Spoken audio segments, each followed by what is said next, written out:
प्रणाम करै छी सब गोटे के मीनू मैगजीन में स्वागत है। आई हम मधुश्रावणी पंचमी पूजा के 18 दिन के कथा ल क हाजिर भेलहुँ हाँ। आई हम अहाँ सबके 18 दिन के कथा सुनायब।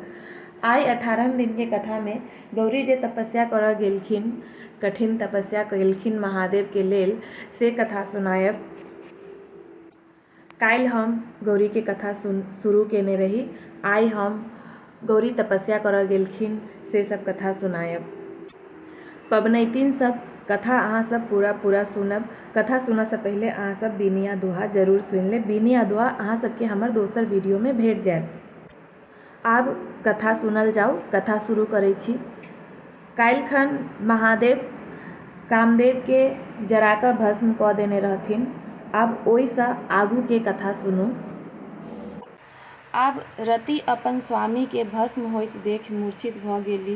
होश भेला पर ओ करुणा विलाप करऽ लगली। देवता सब रतिक दशा देख महादेव के ओतय गेला आ कहलखिन जे एहि में कामदेव के कोनो दोष नहि छल, ई हुनके सभक प्रपंच छल। देवते सबके कहला पर कामदेव गेल छलथि जे महादेव कहुना गौरी दिस आकृष्ट भऽ हुनका सँ विवाह करथि। तखने तारकासुरसँ हुनका समक्ष हुनका सभक उद्धार भऽ सकै छल। महादेव कहुना रति के स्वामी के जीवा के उपाय कय देथुन से देवता सब कहऽ लगलखिन। महादेव कहलखिन, कामदेव मुइला नहि अछि, ओ मरल नहि छथि, मात्र हुनकर शरीर जरि गेलनि। आब हुनका ओ शरीर प्राप्त नहि हेतनि।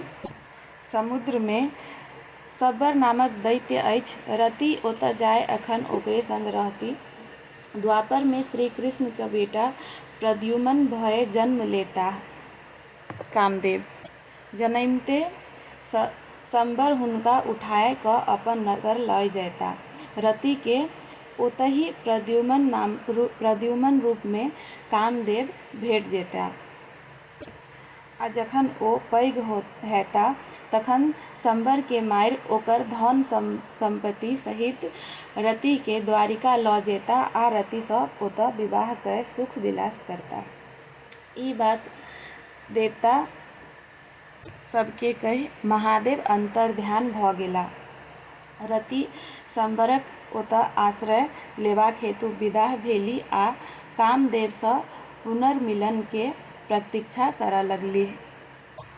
आब गौरी के तपस्या के कथा सुनू। गौरी के तपस्या। गौरी कामदहन आ महादेव के व्यवहार देख डेरा गेली। हुनका कतहु चैन नहि भेटै छलनि, सदैव शिव शिव रटैत रहथिन। एहि बीच हुनका नारद मुनि सँ भेंट भेलनि।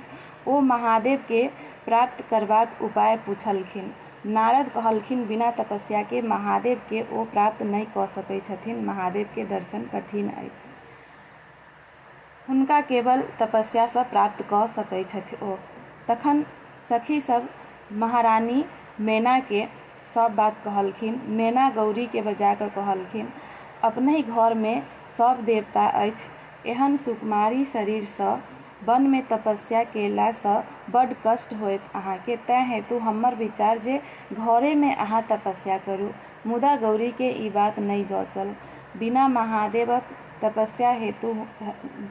महादेव के तपस्या के हुनका कतौ चैने नहि भेटै छलनि। गौरी के दुखी देख माय बहुत चिंतित भेली। अंत में जंगल जाकर तपस्या करबाक आज्ञा दऽ देलखिन। गौरी माय बाप के प्रणाम कय सखी सभक संग विदा भेली। ओ पटोर आ गहना खोलि कृष्णाजिन आ बलकल पहिर लेली आ गौरी शिखर नामक चोटी पर गेली। फल फूल सँ लादल मनोरम स्थान के देखि ओ ओतऽ साफ केलखिन आ तपस्या के वेदी बनाओल। ओहि पर बैस ओ कठिन तपस्या आरंभ कयलनि। गर्मी मास में चारू कात धूनी लगाए ओ सूर्यक दिस तपस्या करथि। बरसात में बिना अर्घ वाला स्थान में जाकर तपस्या करथिन आ जाड़ मास में जल में ठाढ़ भऽ कऽ ओ तपस्या करथिन।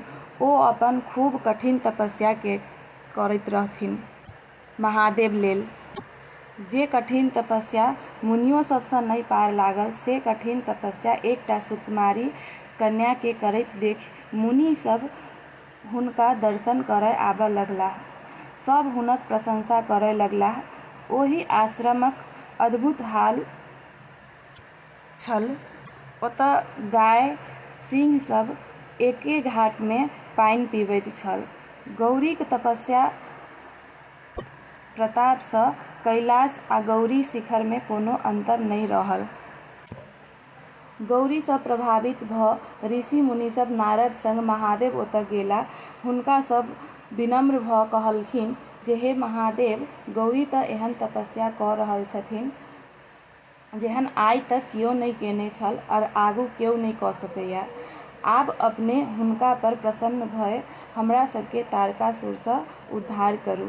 तखन महादेव कहलखिन, गौरी अपन तपस्या सँ हमरा प्रसन्न कऽ देने छथि। आब हुनकर मनोरथ पूर्ति करब हम अवश्य जायब। अहाँ सब चिंता नहि करू, अहाँ सब के काज जरूर भऽ जायत, अहाँ सब जाउ। महादेव बूढ़ बाबा जी के रूप धऽ गौरी के परीक्षा लेबऽ के लेल गौरी के तपस्या के स्थान पर गेलाह। आब एहिसँ आगू के कथा हम अहाँ सबके काल्हि सुनायब। महादेव जे गौरी के परीक्षा लेलखिन से सब कथा हम अहाँ सबके काल्हि सुनायब। आइ 18हम दिन के कथा हम एतै समाप्त करै छी। काल्हि पुनः हाजिर हैब एहिसँ आगू के कथा लऽ कऽ। आब आइ विदा लऽ रहल छी। धन्यवाद।